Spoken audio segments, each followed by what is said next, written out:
Welcome to the Circuit of Success Podcast. The Circuit of Success Podcast. With your host, Brett Gilliland. Brett Gilliland, Visionary Wealth Advisory. The Circuit of Success Podcast. Let's start the show. Welcome back to the Circuit of Success. I'm your host, Brett Gilliland. It's hard to believe we are in month 7 of F to the 6 Power Podcast. Your faith, your family, your fitness, your firm, your fun, and your finances. And we're here with some amazing human beings from Visionary Wealth Advisors. Scott Berge, how we doing? Doing great. Awesome. Looking forward to another great podcast today. Good to be with you today. Anything exciting happened for you over the last month?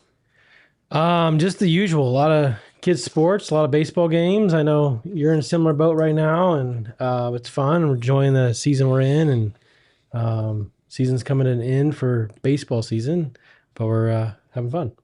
I've been in a hard sales mode today with another coach that is hell-bent on playing 2 baseball games tonight, one at 6, one at 8 o'clock. It's 158 degrees outside. The game doesn't matter for either one of us, but he said that we're playing tonight. And I said, okay, so we're going to play. So, Scott, my first question for you is, I'm going to turn the page. That was last month. But what's the one decision in your faith journey that completely changed your relationship with God?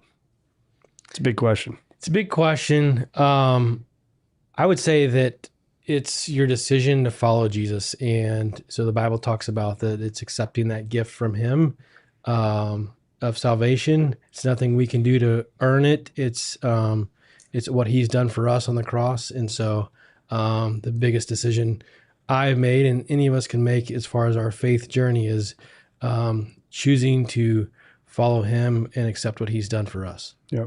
Do you have a time where maybe your faith was tested?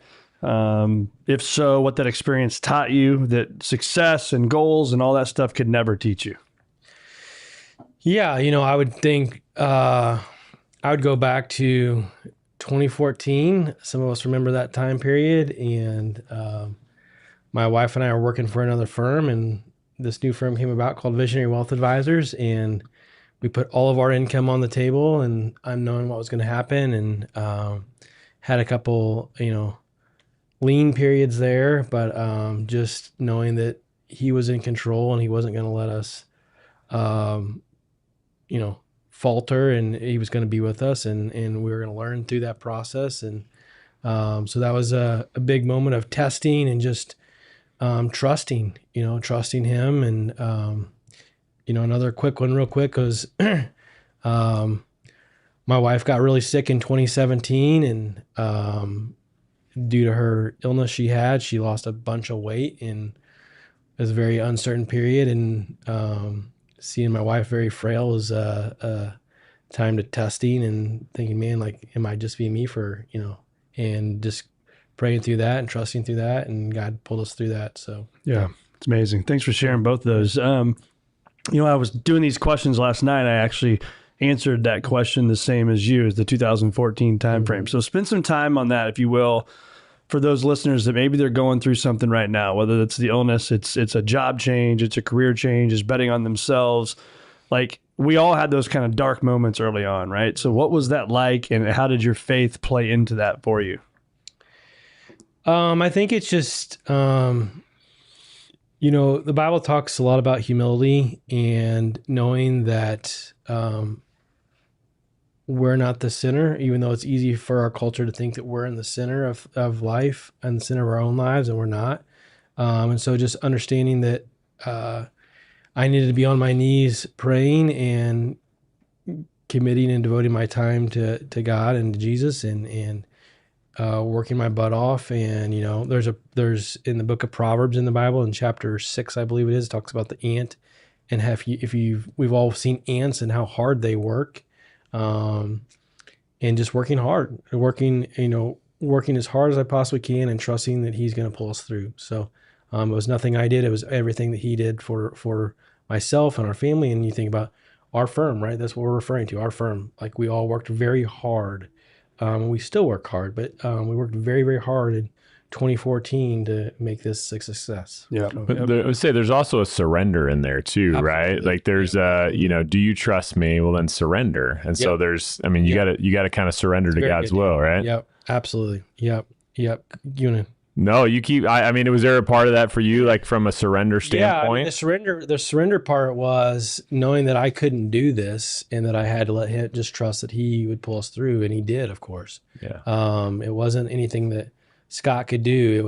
It was trusting in my faith that Jesus had us and wasn't going to let us fall, and that doesn't mean that your business, if those listeners out there that might have a business, like, doesn't mean your business is going to succeed, right? It's not that we pray that we're going to get what we want, but it's just trusting that whatever happens, good or bad, he is in the midst of that with us, and he's going to pull us through that situation. So how do you do that though? Because I remember times I felt the exact same way you guys have said, and I'm sure Tim could probably feel the same way. I remember laying in bed at certain times at night, like what just happened, and how am I going to make payroll, and am I going to provide for my family and stay in our home and all those things, right? I mean, it was really scary. And so how did that pull you through, even in the dark times when it's like it's harder to trust that?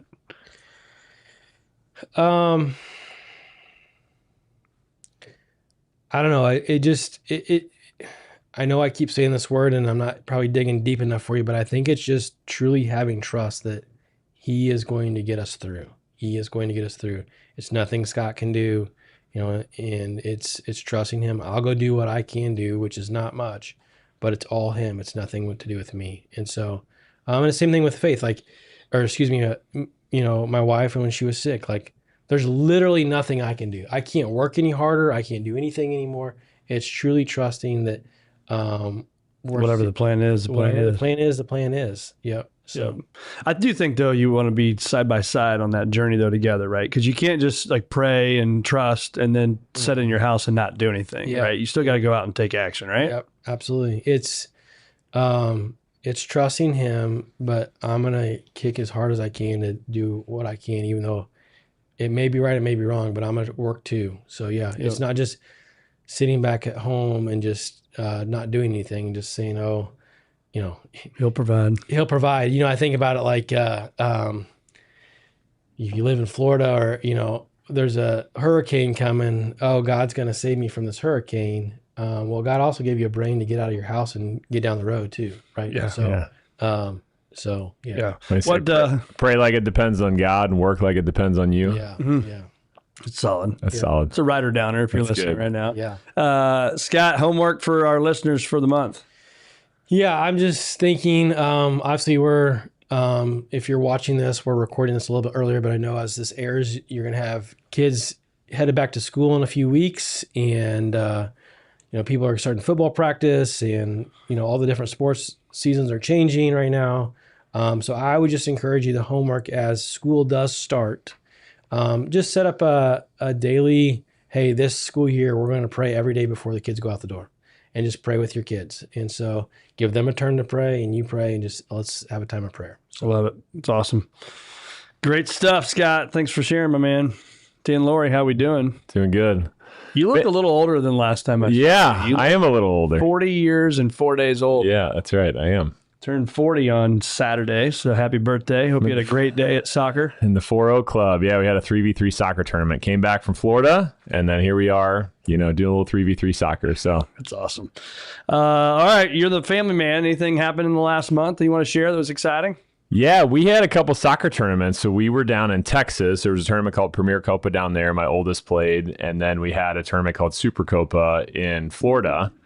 And so got to go down there with my middle son. And so it was just a great time. So we got to, at the end of Florida, we tacked on 5 days, got to stay in a place called Longboat Key that we've never stayed in before. Awesome. And just beautiful homes. And you get the bay right there and the palm trees. And it was just really cool. And humbling experience when you travel the country and see other athletes, isn't it? It is. So good. Yeah, they had the top teams from a lot of different states, and we did not do very well. So that's okay, though. It's all right. It's a humbling experience. Yep. Well, my first question for you is, when you look back, what's one marriage or parenting decision that you're grateful that you made? It's interesting with these questions because we don't get them beforehand, so we just kind of have to think on the fly. That's the point. Yeah, I think I've just been very intentional about trying to build, my schedule the way that I have, so that way I get, I was thinking about it this morning. I'm making breakfast again for my kids this morning, and I know I've said this a bunch of times, But just that intentionality of how, I've been able to build my schedule and try to be very intentional about that over time, where I get to make breakfast and then I'm going to go home. And I took my kids, it was like 4:30 yesterday, went to Manchester Pool and got to go swim. And the boys wanted to swim with me and they wanted to hang out because they're used to that. Yeah. So I think probably one of the biggest things is just being really intentional with that schedule of trying to build it a certain way. So that way I can see my kids, in the morning and then the evening. I know some people aren't as fortunate to be able to do that, but it's just, that's something, like I said, I've tried to do over time and build it that way. Yeah. It's funny you say that. You said it time and time again. And Matthew Kelly, who we talked a lot about last time, I think he said you got to hear something 11 times before it actually sets in. And, Really? And so it's kind of true, but I think I also call it boringly consistent, because it's the same thing we're all saying month in and month out. But if you just boringly show up and be consistent with it, it works, right? Yep. So the second question for you is, talk about like an extraordinary moment with your family that turned out, or an ordinary moment. I couldn't read my own handwriting. Ordinary moment with your family, but it turned out to be just like unforgettable. I mean, we have them all the time, Brett. I mean, now that I'm thinking about it, we're down in Florida, and one of the families we were down there with, they have a boat, and we got to go to this sandbar. And man, it was just such a cool moment because we have all these nets and we're out there and we caught, like 4 or 5 crabs. Those crabs, they got those big pinchers, they'll take your fingers off. Right. There was a stingray. They got to see, I don't remember the name of the shark, but there was some little shark over there. And so you just think, oh, we're going to the sandbar, we're going to hang out like that. You say, guys, what's your favorite moment from the trip? That's their favorite moment, right? Like, we get to go on this boat and we get to hang out, and then it's like, you're catching crabs and doing all this stuff. So I feel like those types of moments happen. It's just whether we run by them or not, because I could have sat on the boat, I could have been on my phone, could have been doing other stuff, but instead I'm there and I'm in that moment, and I'm out there with a net too, and we're catching stuff. And so I think that's again, those happen pretty frequently, but that's the one when you said, what's a moment that came to mind. With boys, did they throw the crabs towards your other brothers or anything? They didn't. It was actually hard. Fun. It was hard to get them out of the net because they hold on to the net. So we brought one back because we were trying to get like 50 or 60 and they could all like fry them up. But we just let most of them go. That's funny. It's kind of fun. I love it. Talk about the decision every husband should make before life gets busier. So this may be for that younger parent, right? Or not even a parent yet. Maybe that younger husband. Any advice that you would have for that person? What do you want? Wife? Yeah. What do you want the schedule to look like? What do you want your relationship with your wife to be like? What do you want your relationship with your kids or future kids to be like? And then start putting that stuff in place now. I mean, again, Colleen and I did a walk last night. It was a 20-minute walk. We do it around our neighborhood a lot. But that time is just so fun because I get to ask questions and listen to her, and I get to tell her about my stuff. And so I would just say, again, I've also tried to define what I want my relationship with my wife to look like, because, my mom, a little bit of my backstory is my mom's been married 4 times.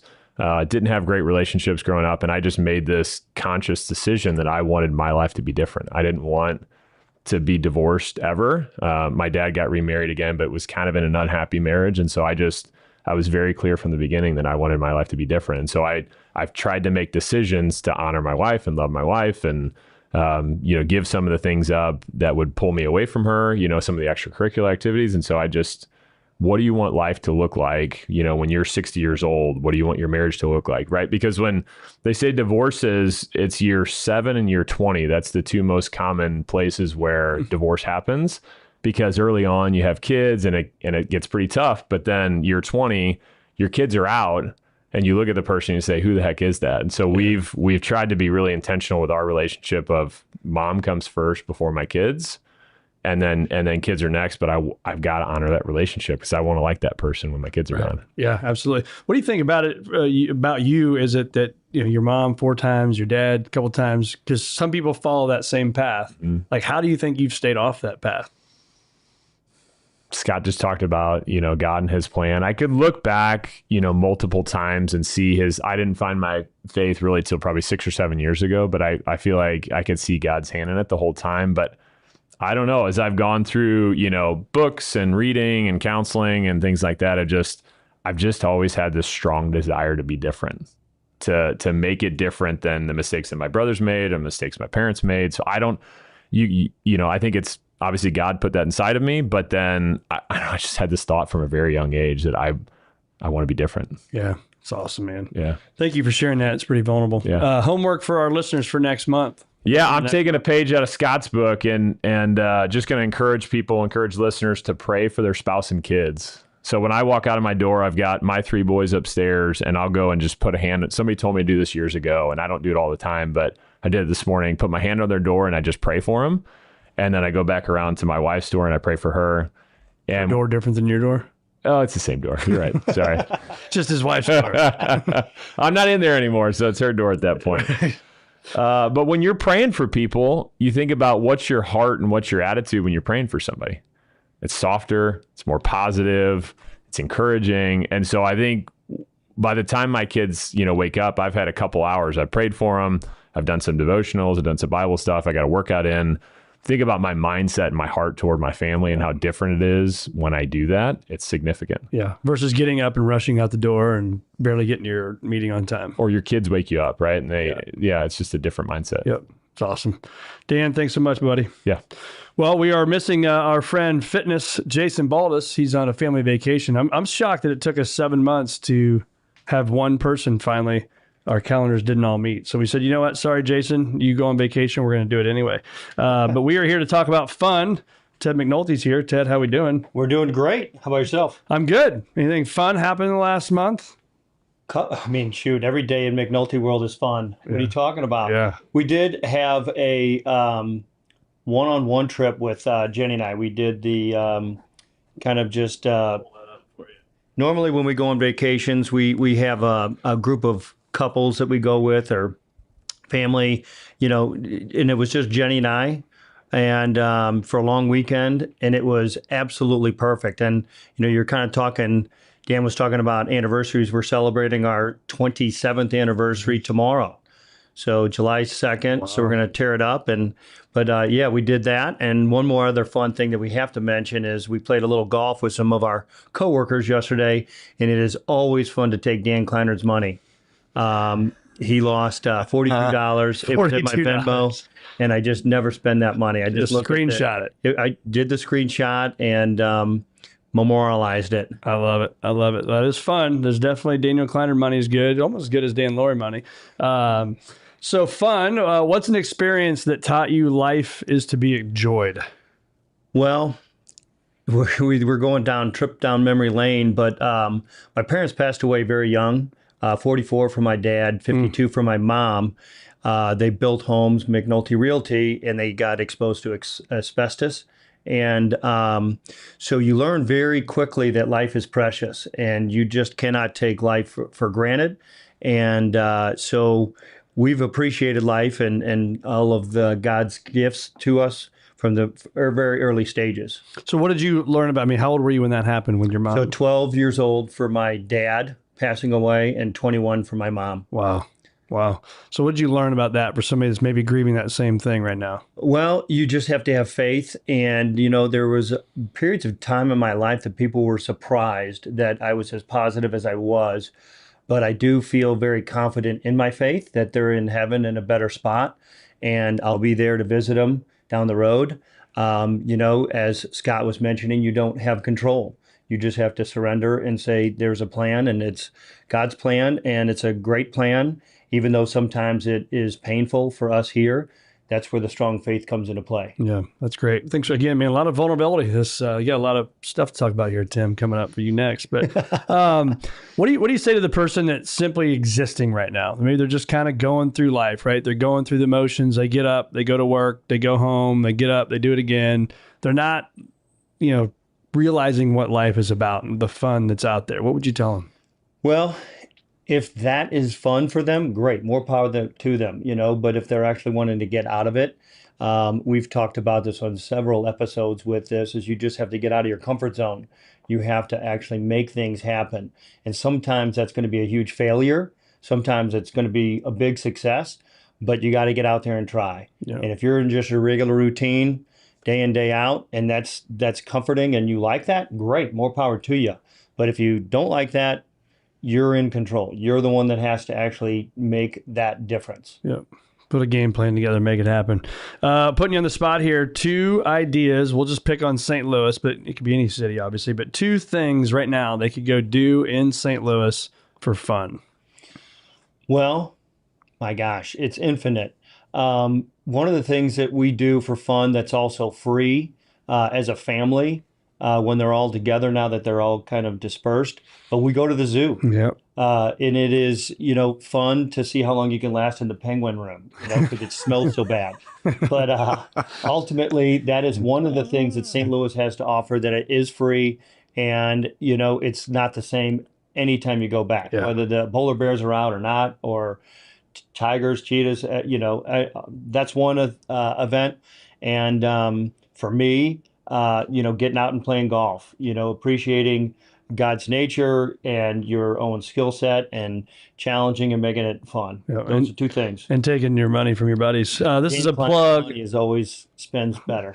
Shameless plug. I'm on the board for the St. Louis Zoo, and I think it's amazing what they've done and the economic impact for St. Louis for that. And then also, if you look at what's going on in North St. Louis off 270, Wildcare Park. If you've not been out there, the place is unbelievable, and it's almost like its own safari, but here in heard a St. lot Louis. about that. And it's going to be amazing. They're going to continue to do it over time. They got glamping coming. They've got almost like it's not as tall as the thing in Seattle, but something like that tall that you can see out and look over all the land. So pay attention to that. If you haven't been out there, able to check it out yet, check it out. But any homework you would give our listeners? Well, in a couple of days, we're going to be celebrating 250 years of America. And what I would say is buy one, get four free. Go out there, get some fireworks, and have some fun. I love it.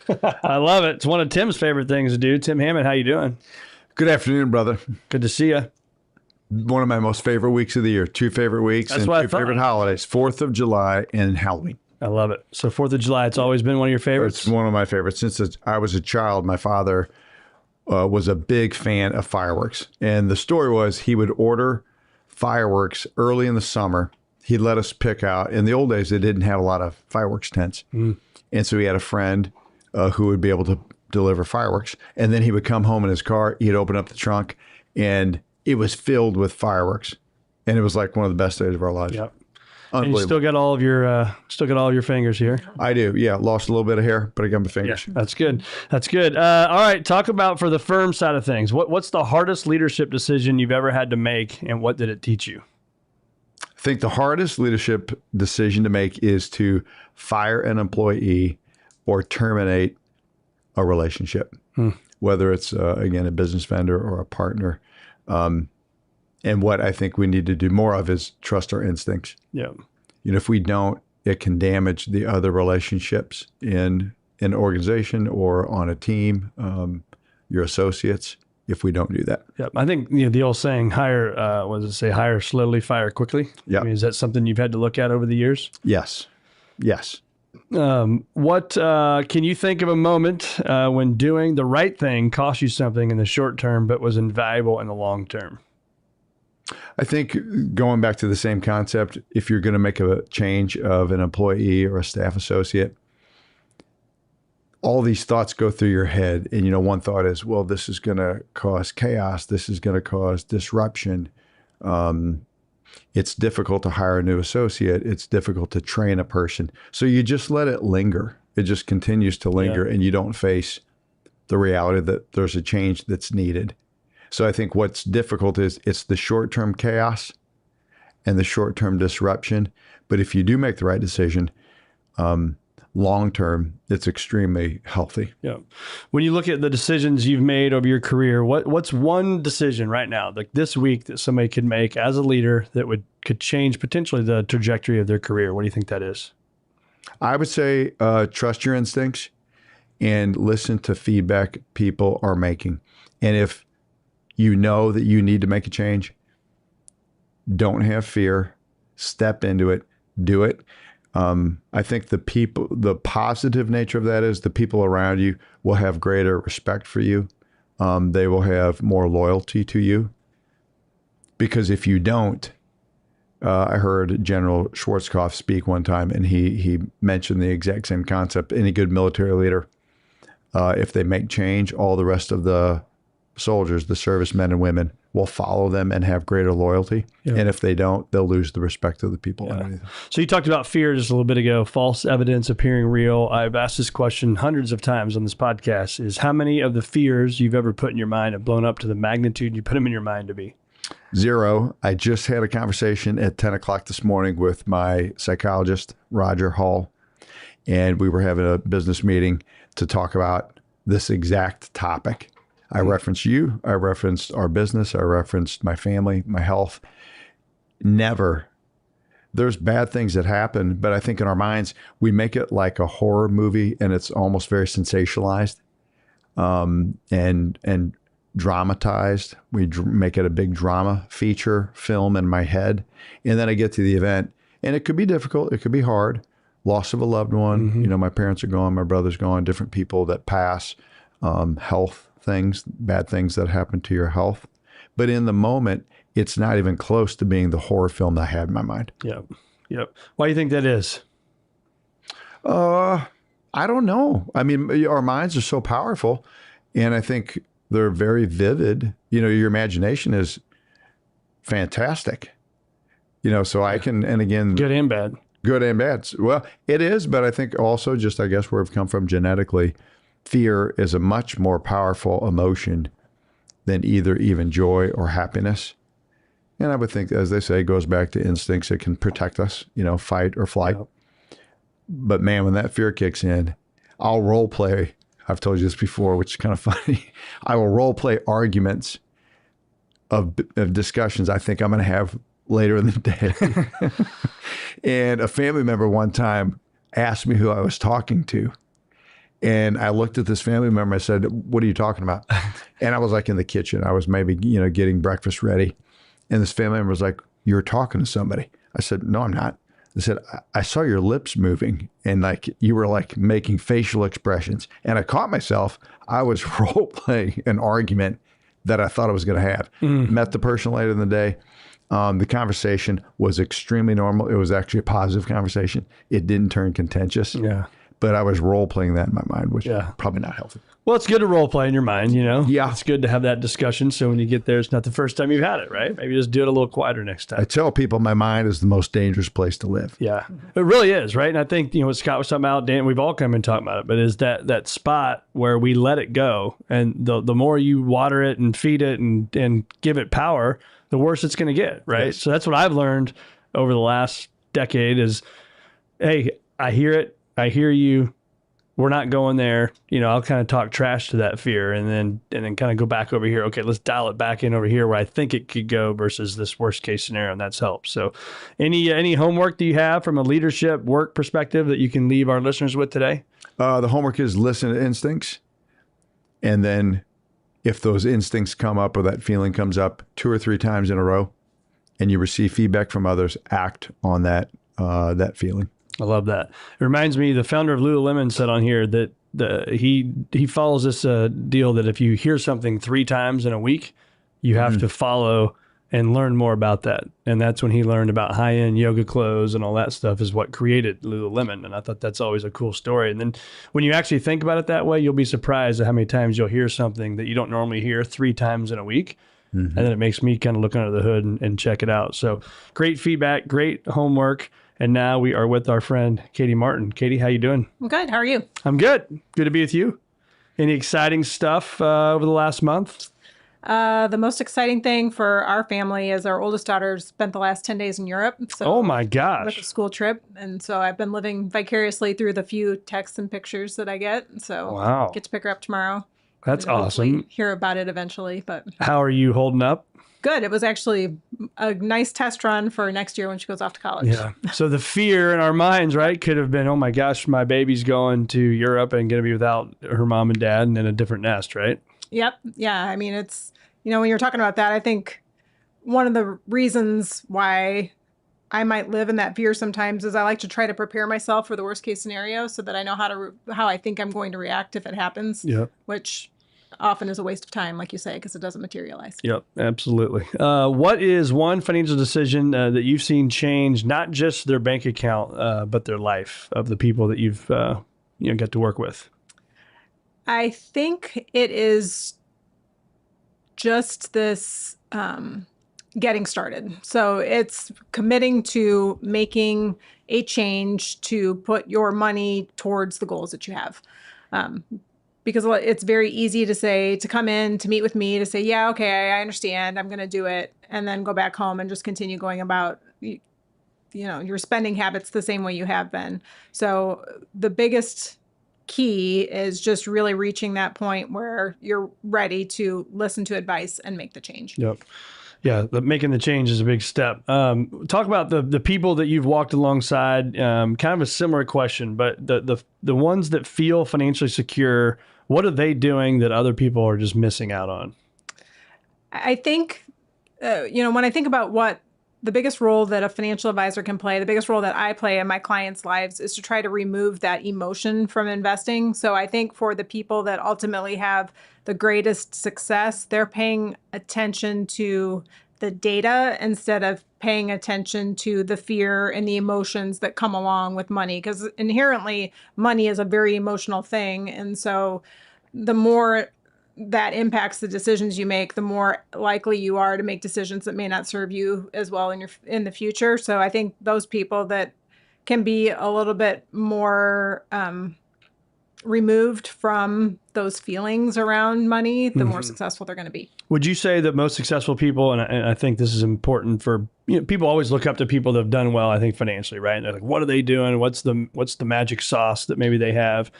Would you say that what we've been talking about today, they have trust as in faith as well, and they just make the right decisions and live with it because they're not getting in the weeds and paying attention to all that stuff? Yeah, I think they are.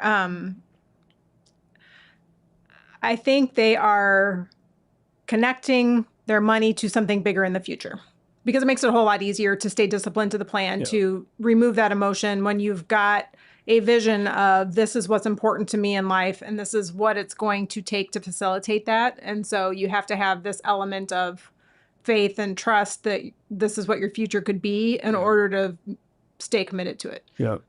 Future greater than your past. That's right. Homework that you have for our listeners this month, anything they should be thinking about doing? So we're halfway through the year. It's a good time to step back, check in, see how your financial plan is going. So there are some facets of finance that are tied to the calendar year. So for example, saving in your workplace retirement savings plan often has those contribution limits are based on the calendar year. So if you're not maxing it out, do you have room to increase your savings? You've got time to kind of reevaluate, make a change, and make those decisions that are going to help you finish the year strong when it comes to your finances. I love that idea too, because now I can divide it over 6 months, right? Versus last minute, you owe $5,000. They may not have that, right? So It just allows you to plan a little better so that the hardest thing for financial advisors is that week between Christmas and New Year's when a client calls and is trying to fix a problem that they've kind of had all year to try to come up with a plan for. So this is a good chance to look at what's already happened, think ahead to what's coming, and put a plan in place so you're not feeling that stress at the end of the year. Yeah, the old last minute phone calls, we all get them, don't they? Those are fun. Well, to all of you, thank you for being on the podcast again after the 6 Power. So we're right at 30 minutes, 32 minutes, 33 minutes, and you get 5 minutes of everything: your faith, your family, your fitness, your firm, your fun, and your finances. Awesome to be with each and every one of you. Thanks for being here.